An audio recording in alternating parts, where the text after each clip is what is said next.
Technology has come a long way. Advancements in modern technology has changed how we do business and communicate with each other. Businesses are now smarter than ever before, and they utilize modern technologies to gain a competitive advantage over each other.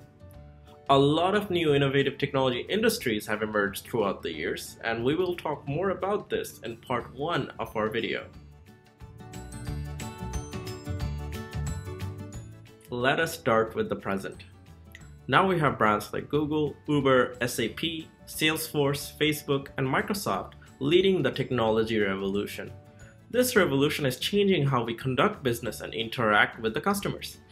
For example, when you buy something at the store, they are now using a CRM, Customer Relationship Management System, by Salesforce, and it is completely controlled and analyzed through the cloud. We do not even think about all the details that's going on in the background when we bought that item, which means they are achieving their business goals to make the customer service more seamless.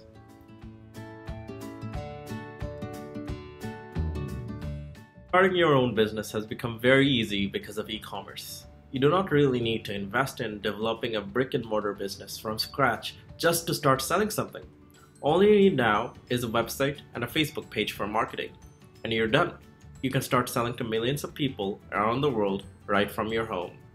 Many people, including myself, prefer shopping online just because it's more convenient and even cheaper than the actual retail stores. Here's my personal experience.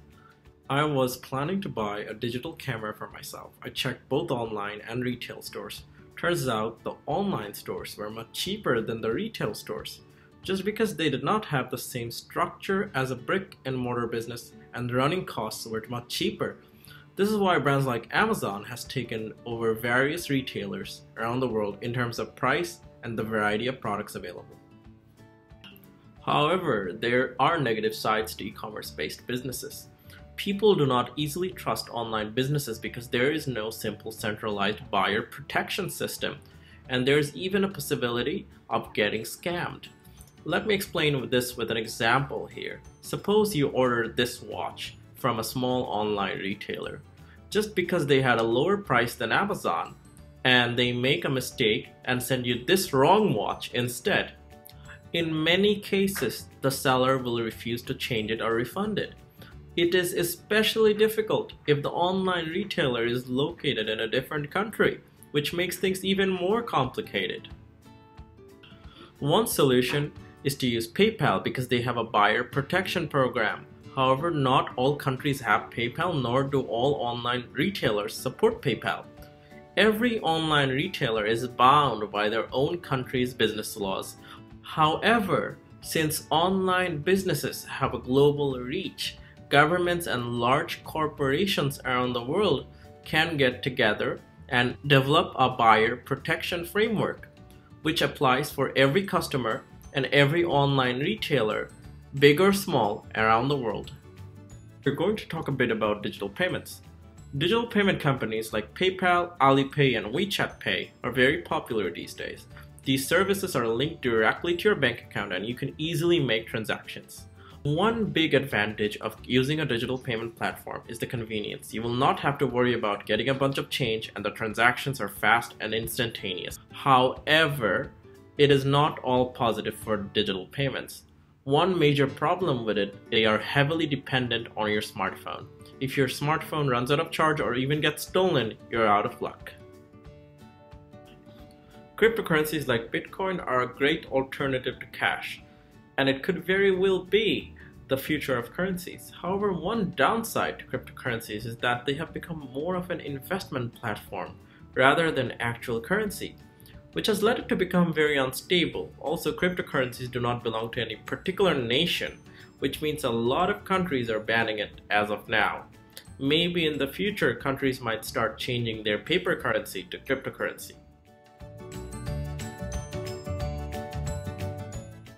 The future of business looks very promising based upon the progress that are being made now.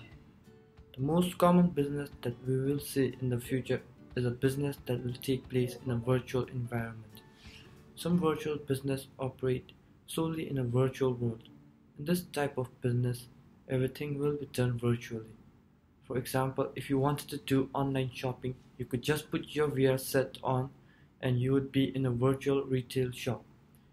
You can shop all the products and services that are being offered in that virtual stores. This sort of business will increase the number of customers since it is fun to use, easy to understand and efficient. It will also help in direct job creation since it takes more people to manage the system, develop the program, create new products and so on. Second Life is an online virtual world that is very similar to the multiplayer online role-playing games. However, Second Life is not a game. Second Life is a virtual place where people can make profit by sale of virtual products and services to virtual customers. In the future, almost all the businesses will be automated business. Business will implement AI and machine learning. AI, or also known as artificial learning, takes in voice input and converts that input into a specific command.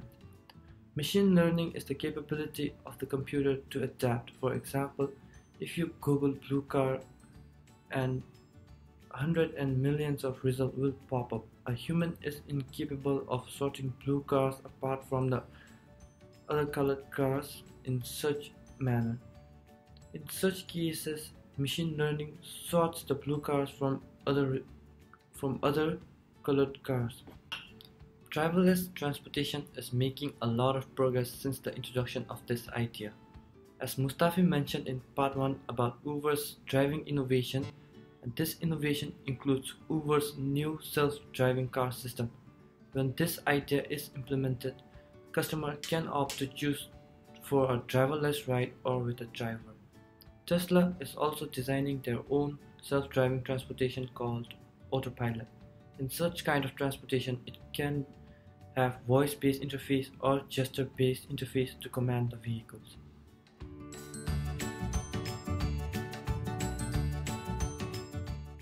Some of these world-changing businesses we have talked about on part 1 of our video have affected the economy greatly.